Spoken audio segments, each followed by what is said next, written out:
Car encore que Christ ait été crucifié dans la faiblesse, toutefois, il est vivant par la puissance de Dieu. Nous de même, nous sommes faibles en lui. 2 Corinthiens 13,4. Voici un aspect de la conformité à la mort de Christ, dans cette faiblesse humaine de Jésus qui monte à Jérusalem pour être l'agneau du sacrifice, victime impuissante et sans défense aux mains d'hommes cruels. Paul voit l'image de sa propre faiblesse, comme le Fils de Dieu crucifié dans la faiblesse. Moi aussi, le disciple, je suis faible avec lui. Mais il est maintenant ressuscité dans la gloire. Dieu l'a ressuscité par sa puissance. Moi donc, bien que je sois encore aujourd'hui dans la faiblesse et l'adversité, je participe à sa vie par la puissance de Dieu. Je vivrai avec lui par la puissance de Dieu au milieu de vous. Faible par moi-même, crucifié par ma faiblesse même, mais rendu semblable à mon Seigneur dans sa mort. Je compte sur sa vie pour qu'elle se manifeste par moi. Parmi vous, Corinthiens, sans doute je suis faible, mais il n'est pas faible celui qui, par moi, agit en vous. Être crucifié par la faiblesse, voilà donc l'un des côtés de la ressemblance avec Christ.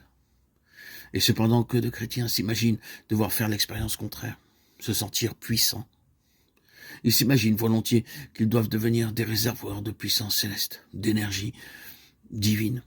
Et nos conceptions toutes humaines sont souvent des obstacles à notre avancement spirituel. C'est uniquement dans la faiblesse que Dieu peut manifester sa force. La silencieuse victime du Golgotha nous dévoile la pensée de Dieu à cet égard.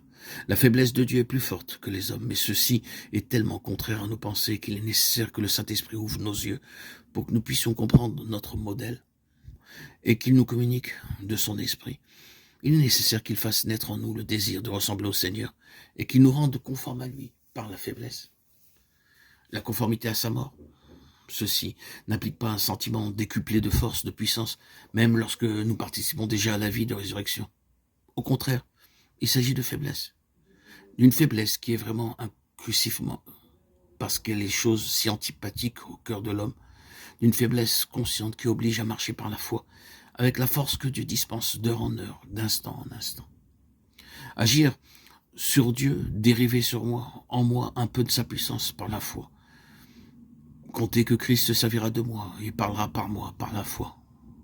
Vivre avec lui par la foi, afin que sa puissance soit manifestée et agisse efficacement dans les autres, plutôt qu'en moi. En vérité, c'est bien là marcher uniquement par la foi. Pour les autres, en eux, une démonstration d'esprit et de puissance. Pour le serviteur, en moi, la faiblesse, la crainte et un grand tremblement. C'est ainsi que Dieu manifeste la vie de Christ par ceux qui sont crucifiés avec lui.